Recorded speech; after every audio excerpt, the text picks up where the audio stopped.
On our right, where the Apple Store is, that is where the first non-native settler of Chicago built his fur trade post. And it's not Steve Jobs with the Apple Store, it's Jean-Baptiste Brant du Sable. He was a French-Haitian man of African descent, born in Haiti, got his education in France, and behind the Apple Store is called Pioneer Court because that is where he opened the first port of Chicago. He's established great married, they established that fur trade port, and then they just started the city of Chicago essentially. So from there on out, the city just continued to grow.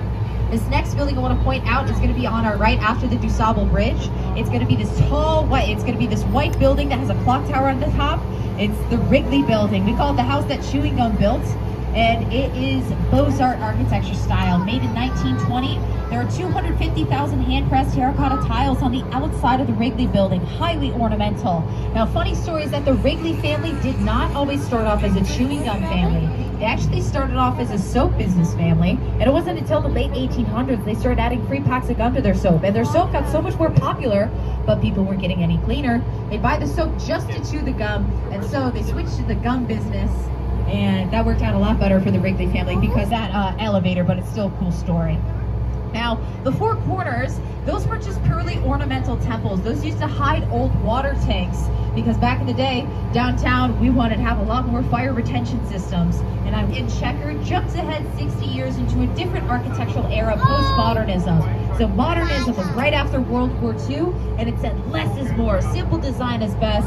Postmodern changes it and says less is a bore, let's make our buildings look like something or inspired by something. So this building on our left that's gray and checkered is inspired by 55 West Wacker Drive, just to the west of it. It's the Leo Burnett Advertising Agency, lives in that building from 1989. And up it has that mirrored glass, and at the top it has that pointed roof. That is the 77 West Wacker from 1992, and this postmodern building is drawing its inspiration all the way thousands of miles away from Athens, Greece. So it's drawing its inspiration from the Parthenon, because at the top it kind of looks like the Parthenon, and the entire building, and you are the show. It's just people passing by on boats, and you're never more popular than when you're on a boat, so go ahead and give them a wave. Good evening! Hello! Everyone's too self-indulged. City in the 1920s, and they were like, oh my gosh, look at all these tall buildings so close and so close together, so tall and so close together, that today there are streets and sidewalks in New York City that never opened. It had its own zip code. This used to be the largest building in the world by square footage until the Pentagon was completed. Yes, 4.5 million square feet of 4.5 million square feet in that building, or 11 miles of hallways. It was meant to be the wholesale retail offices for Marshall Fields, Sears and Roebuck, Air Montgomery Ward, J.C. Penney, all those retail names that we know, Huts and everything. But this area, 3 taverns, 1 on each corner. You can tell why it was the social center. And we also had 1 church. But you can tell where our priorities lay back in the day. This building straight ahead of us, it's green and curved. It's a movie star. It's also contextual architecture. Contextual architecture just means that the building is curved to go with the curve of the river, and 2 shades of green glass to match the green waviness of the river. So it's referencing the area that the building has been constructed. But how is it a movie star? Well, it's featured in Ferris Bueller's Day Off. That is the build straight up to the top of the merchandise mart. So every night, almost every night, there is a show that happens on the merchandise mart. It is called Art on the Mart, and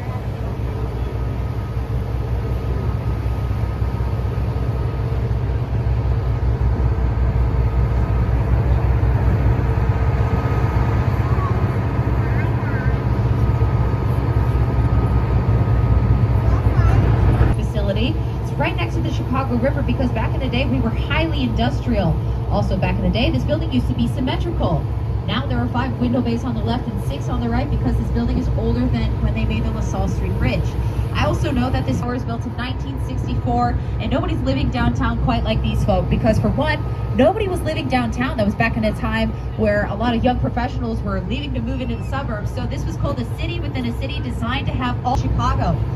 Only for 23 days, it's worth mentioning.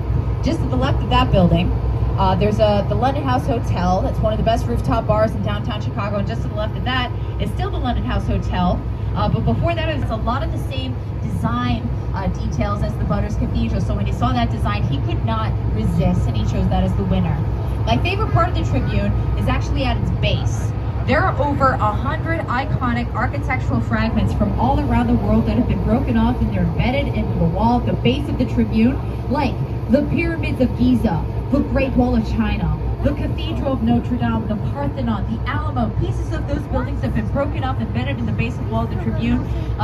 It's like you can walk around the entire building, see over 100 of them. It's like a free museum. Free? Chicago? What? I know, go do it.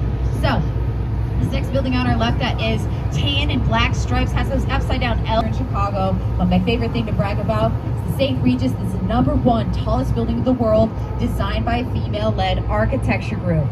That's right, tallest building in the world, designed by a female-led architecture group right here in Chicago. Who run the world? Girls. So, the St. Regis is a hotel and also residential building. If you see it during the day, you might be able to look at the edge and see that each floor is just pushed out 5 inches or pulled in 5 inches as it's going up and down, making the building look like it's weaving or undulating on its way up.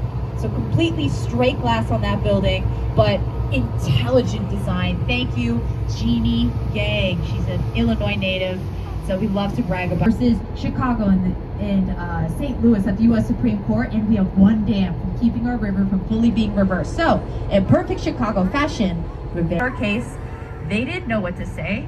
They were like, how are we supposed to tell Chicago to re-reverse a river that's been reversed for the first time ever?